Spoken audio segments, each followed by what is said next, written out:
안녕하세요. 윤성욱TV 구독자 및 시청자 여러분. 구독자분들의 주식 투자에 도움이 되자 그 하나만을 위한 윤성욱입니다. 다사다난했었던 2024년 한 해가 드디어 끝이 났네요. 올 한 해 너무들 고생하셨습니다. 주말간 또 좋지 않은 일이 있었는데요. 국가 애도의 기간으로 지정이 된 만큼 저 또한 제주항공 항공기 추락사고 희생자분들의 명복을 빌고 유가족분들에게 진심 어린 위로의 말씀을 전합니다. 앞으로 다시는 이런 일이 없길 바라고 이 영상을 시청하시는 우리 시청자 및 구독자 여러분들은 모두 다가오는 2025년 한 해에는 행복한 일만 가득하시고 모두들 부자 되시길 진심으로 바라며 오늘 영상 시작해 보도록 하겠습니다. 사실상 2024년 마지막 거래일이었던 12월 30일은 그래도 우리 주식시장이 마지막 날이라고 어느 정도의 양심은 보여준 것 같네요. 마지막까지 우리 투자자분들을 우울하게 하진 않았는데요. 특히 제약바이오 섹터 자체가 3.58%대의 상승을 보여주면서 이날 코스닥 시장 자체를 견인을 시켰었는데요. 최근의 장은 외부적인 리스크에 의해서 테마적으로 움직이면서 보통 제약바이오가 오르면 반도체나 2차전지가 떨어지고 2차전지가 오르면 반도체가 떨어지거나 반도체가 오르면 제약바이오, 2차전지가 떨어지면서 종합지수가 상승하지 못하고 계속 이렇게 흘러내리는 모습을 보여줬었는데요. 오늘은 평소와는 다르게 제약바이오가 큰 상승을 보여준과 동시에 반도체와 2차전지도 보합 수준의 약한 상승을 보여주면서 종합지수 자체가 2%대의 큰 상승을 보여주면서 678포인트 정도로 마무리를 하였는데요. 보통 이렇게 한 개의 산업군 지수가 좋더라도 그 안에 또 많은 파트들이 있는데 제약바이오 예를 들면 바이오시밀러, 첨생법, 항암제, 비만치료제 등등 이렇게 여러 가지가 있잖아요. 근데 최근에 바이오 시장이 또 어떻게 움직였었냐면 바이오시밀러가 이슈를 받아서 오르면 첨생법 관련된 것들이 떨어지고 항암치료제가 오르면 비만치료제가 떨어지고 하면서 정말 갈 듯 말 듯 하면서 제대로 가지 못하는 그러한 보기도 싫은 재미없는 장을 유지했었었는데 12월 30일 이날만큼은 아니었죠. 제약바이오는 전체 섹터가 다 올라갔습니다. 그 중에서도 개별적인 이슈로 크게 움직인 종목들에 대해서 그 이슈를 한번 알아보고 앞으로 다가오는 2025년 여러분들께서 어떻게 대응하시면 좋으실지 한번 이야기해보는 시간을 가져보도록 하겠습니다. 영상 시작하기 전에 구독과 좋아요 꼭 한 번씩들 눌러주시면 여러분들에게 좋은 내용 전달해 드리려고 이러한 컨텐츠 만드는 저에게 굉장히 큰 도움이 되니까요. 구독과 좋아요 꼭 한 번씩들만 부탁드리겠습니다. 자, 앞서 말씀드렸다시피 오늘 이러한 제약바이오 시장에서 대장격으로 큰 상승을 보여줬던 종목 중에 하나는 바로 SK바이오팜인데요. SK바이오팜 같은 경우에는 7%대의 상승을 보여주며 11만 1,100원으로 마무리를 하였는데 굉장히 의미 있는 상승을 보여줬습니다. 이전의 박스권을 충분히 깨고 올라온 이후에도 다시 구름대까지도 걸쳐지는 모습을 보여줬고 지속적으로 121선을 저항선으로 하던 라인을 뚫고 확실하게 올려주는 그림을 보여줬습니다. 또한 기준목 매매라고 들어보셨을까요? 이렇게 의미 있는 거래대금을 뿜어내면서 큰 불기둥이 나왔을 때 이후에는 이 기둥 안쪽으로 2, 3거래일 정도의 이러한 하락이 보인 이후에 이러한 2차 상승을 보여주는 그러한 모습을 보여주는 패턴들이 많은데요. 혹은 이게 아니더라도 이러한 상승 이후에 하루 이틀 정도의 소폭 상승 후에 또 한 번 더 큰 불기둥을 뽑아주는 경우가 굉장히 많습니다. 또한 우리 SK바이오팜이 상승했었던 데에는 그만한 호재가 충분히 있기 때문인데요. 기사를 한번 보시면 우리 SK바이오팜이 올해 혁신형 제약기업 7곳을 신규 선정하는데 그 안에 들어서 이번에 새롭게 혁신형 제약기업 인증을 획득을 했다는 뉴스입니다. 내용을 한번 보시면 우리 SK바이오팜 같은 경우에는 2012년에 해당 인증을 획득을 했다가 특별법상의 요건 미달로 재인증에 실패를 했다가 이번에 다시 인증을 획득하게 된 건데요. 혁신형 제약기업으로 인증을 받은 기업들은 국가의 신약개발 사업 등 정부의 R&D 과제 참여 시에 최대 2%대의 가점이 부여되기 때문에 R&D 사업을 여러 개 따올 수 있는 가능성이 열립니다. 또한 연구인력 개발 비용에 대한 법인세 공제와 품질관리 개선 시설 투자 비용 세액 공제 혜택이 주어지기 때문에 지금 우리 SK바이오팜 같이 엑스코프리라고 하는 그러한 든든한 캐시카우를 통해서 지금 여러가지 라이센스인을 통한 다양한 차세대 항암치료제 개발에 박차를 가하고 있잖아요. 그런 상황에 있어서 이런 연구인력들의 개발 비용 공제라든지 혹은 그러한 시설 투자 비용에 있어서 세액 공제가 주어진다는 거는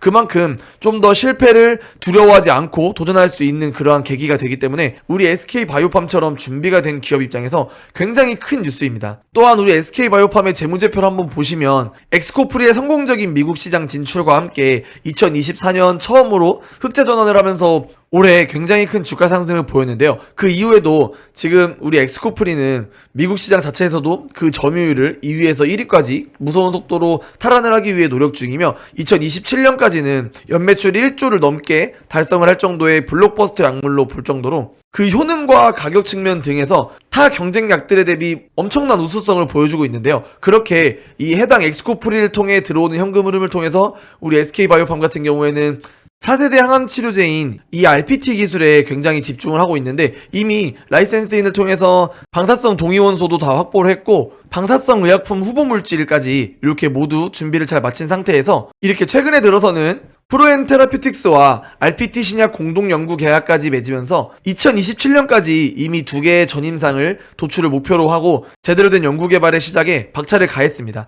이러한 단계에 있어서 아까 말씀드렸던 올해의 혁신제약 기업에 선정이 됐다는 것은 그만큼 비용을 줄일 수 있는 거기 때문에 굉장한 호재입니다. 이미 연구 개발에 박차를 가하고 자기들 돈을 써서 실제로 뭐 어디에서 유상증자를 한다거나 차입을 하지 않습니다. 자기들의 자체 약품인 엑스코플에서 얻어온 현금으로 지금 R&D에 박차를 가하면서 차세대 후보 물질에 열심히 연구를 하고 있는데 그 상황에서 나라에서 이러한 혁신형 제약기업으로 선정이 되면서 비용까지 줄일 수 있는 기회가 됐으니 금상첨화인 거죠. 그렇기 때문에 우리 SK바이오팜 같은 경우에 있어서는 2027년까지 장기적으로 가져가면서 그 사이에 하나하나씩 후보 물질에 대한 좋은 소식이나 아니면 좋은 임상 데이터 나올 때마다 한 번씩 주가를 빵빵 띄워주는 모습들을 보여줄 수 있을 것 같은데요. 사실 엑스코플의 승인 이후에 흑자전환에 성공시킨다라는 그러한 매출이 발표가 되면서부터 이미 주가가 큰 상승을 보였습니다. 하지만 우리 SK바이오팜은 거기에 만족하지 않고 이후에 차세대 SK바이오팜을 책임져줄 그러한 후보 물질까지 연구 개발을 하는데 박차를 가하면서 계속 기업의 이미지 또한 신경을 써가면서 주주환원 정책까지 신경을 쓰는 그러한 기업이기 때문에 여러분들이 내년에도 기대하고 보셔도 될 만한 그런 종목인 것 같습니다. 자, 지금까지 설명드렸다시피 개별적으로도 이렇게 좋은 일이 많지만 제약바이오 섹터 전체적으로 이제 다가오는 2025년 1월이 시작이 되면 다양한 개별 기업들의 호재와 함께 우리 제약바이오 섹터의 연중 가장 큰 행사죠. 이 JP모건 헬스케어 컨퍼런스가 1월 13일부터 1월 16일까지 진행이 되는데요. 이 해당 행사가 진행이 되면서 이제 다양한 기업들이 새로운 데이터를 가지고 하나 둘씩 발표를 하기 시작한다라고 하면 연초에 바로 많은 M&A나 또 다양한 라이센스 아웃들이 터져 나오기 시작을 할 텐데요. 그렇게 된다라고 하면 여러 투자자들의 관심이 다시 제약바이오로 집중이 될 텐데 이미 지금까지도 국내의 정치적인 리스크라든지 외부적인 리스크들을 통해서 많이 가격이 떨어진 상태이기 때문에 굉장히 매력적인 가격이 형성되어 있습니다. 그래서 국내 투자자들 뿐만이 아니라 외국인 투자자들, 기관 투자자들이 보기에도 우리 제약바이오는 지금 굉장히 투자하기 좋은 자리에 있기 때문에 많은 투자금들이 액티브하게 이 제약바이오 시장으로 다시 집중이 될 거라고 의심치 않습니다. 또한 달러 강세를 포함해서 국내의 정치적인 불확실성과 같이 시장에서 가장 불안해하는 요소인 불확실성은 결국은 시간이 해결해줄 문제인데요. 이 불확실성마저도 1월 말쯤이 되면 하나 두 개씩 해소가 되지 않을까 생각을 해봅니다. 1월 20일에 트럼프 2기의 시대가 시작이 되면서 그 다양한 정책들이 실제로 어떻게 나올 것이고 트럼프가 외교를 어떻게 할 것인지에 따라서 그에 어떻게들 대응하는지에 따라서 또 각각 섹터들이 강세를 보일지 약세를 보일지 결정이 될 텐데요.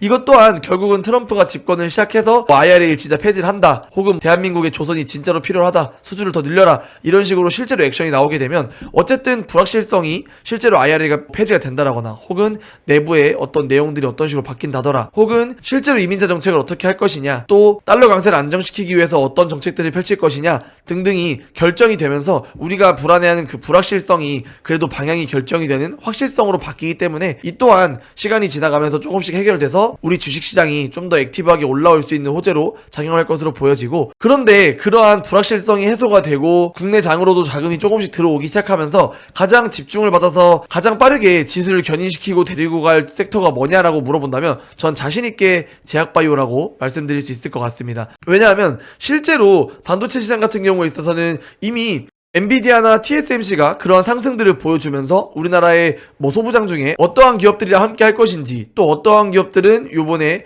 그 상승 랠리에 끼지 못했는지 다 결정이 된 상태고 삼성전자, SK하이닉스 그들의 행보가 앞으로 어떻게 될지 결정이 되기 위해서는 사실상 얘 또한 트럼프 취임 이후에까지 더 시간이 필요로 하는 거기 때문에 당장에 갈만한 요소가 없습니다. 또한 2차전지 같은 경우에 있어서는 2차전지는 지금까지 기대감으로 앞으로 전기차 시장이 도래할 거래 리튬이 이렇게 될 거래 뭐 양극재가 이렇게 될 거래 라고 하는 그런 기대감으로만 지금까지 상승을 보여줬었는데 리튬 가격도 굉장히 많이 낮아졌습니다. 1톤에 70만 위안까지 올라가면서 그렇게 재고자산 평가 가치를 올렸었던 리튬의 가격이 지금은 6만 위엔, 7만 위엔까지 하락을 했고, 또한 그 양도 공급이 늘어났기 때문에 더 이상 늘어날 여지가 없고, 앞으로 2차전지 기업들도 이제는 기대감뿐만이 아니라 그래서 실제로 테슬라랑 누가 거래하는데, 그래서 실제로 배터리 누가 잘 만드는데, 셀 누가 잘 만드는데 등등 실제 재무제표에 찍히는 그들의 실적을 보여줘야 되는 시점이기 때문에 당장에 트럼프가 집권을 시작을 하고 나서 전기차 시장에 갖가지 제한이 되는 정책들이 실행이 됐을 때 실제 시장에서 살아남는 전기차 회사와 거래를 하게 되는 기업들이 어떠한 기업들인지, 또 그 기업들이 우리가 기대했던 만큼의 매출이 나와서 실제로 기대감을 올렸던 그 주가 수준까지 주가가 올라올지는 당장에는 미지수이기 때문에 얘도 못해도 최소 1년에서 2년 정도는 더 걸릴 것이라고 생각이 됩니다. 그렇기 때문에 국내 시장에 돈이 들어오기 시작을 하면 제일 먼저 관심이 쏠리는 곳은 제약바이오가 될 테고, 심지어 우리 제약바이오가 지금 제일 건강해요. 우리나라에 제약바이오 기업들 지금 건강한 기업들 얼마나 많습니까? 실제로 삼성바이오로직스 역대급 수주 받아내면서 생물보안법 수혜 받아가지고 CDMO 기업들 뭐 셀트리온, 삼성바이오로직스 계속 잘 가고 있죠. SK바이오팜 실제로 엑스코프리 성공해서 매출 계속 올라가고 있죠. 우리 유한양행 미국에 이어서 유럽까지 FDA 승인 나고, 리가캠바이오, 알테오젠, ABL바이오, 에이프릴바이오 등등 이러한 플랫폼 기업들도 꾸준한 라이센스 아웃과 함께 세계 시장에서 그 경쟁력을 계속 두드러지게 보여주고 있습니다. 그렇기 때문에 실제로 앞으로 가지고 올 개별적인 이슈들도 건강하게 많은 기업들이 제약바이오고, 실제로 지금 우리나라의 제약바이오들은 이제 그러한 기술이 잘 될 거래라는 기대감뿐만이 아니라 실제 실적도 라이센스 아웃이라든지 마일스톤, 그 이후에 실제 로열티들이 찍혀나가면서 이제 진짜 재무제표에도 당기순이익이 찍히기 시작을 하면서 거기에 있어서 실제 PER이 30에서 40 정도로 PER 책정되면서 실제 시총을 매겼을 때 정말 20조, 40조 정도 사이즈로 클만한 기업들이 너무 많아요. 그렇기 때문에 이제 2025년 다가오는 우리나라 장에서는 제약바이오가 가장 많은 집중을 받으면서 새롭게 2차 상승 랠리를 그려가지 않을까 싶습니다. 이렇게 지금까지 좀 길게 설명을 드렸는데, 정말 이제는 JP모건 헬스케어를 시작으로 해서 각각 개별 기업들이 자기들의 호재를 트리거로 이제 진짜 제대로 된 2차 상승을 그려나갈 준비를 하고 있는 것 같으니까요. 우리 여러분들 제약바이오만큼은 꼭 포트폴리오에 담아두시고 2025년에 2차 상승 여러분들 다들 크게 드시면서 모두 부자들 되셨으면 좋겠습니다. 앞으로 다가올 2025년도에도 영상을 통해서 괜찮은 종목들 여러분들에게 많이 추천드리고 좋은 정보들 많이 전달 도와드릴 테니까요. 앞으로도 많이 사랑해주시면 감사드리겠습니다. 2024년 투자자분들 다들 너무 고생하셨고 2025년에는 계좌에 온전히 빨간불만 가득하시길 바라겠습니다. 영상 도움이 됐다고 하면 구독과 좋아요 꼭 한 번씩들만 부탁드리고요. 긴 영상 봐주셔서 감사합니다. 다들 사랑하시는 분들과 행복한 시간, 좋은 시간 되시고요. 감사합니다. 윤성욱이었습니다.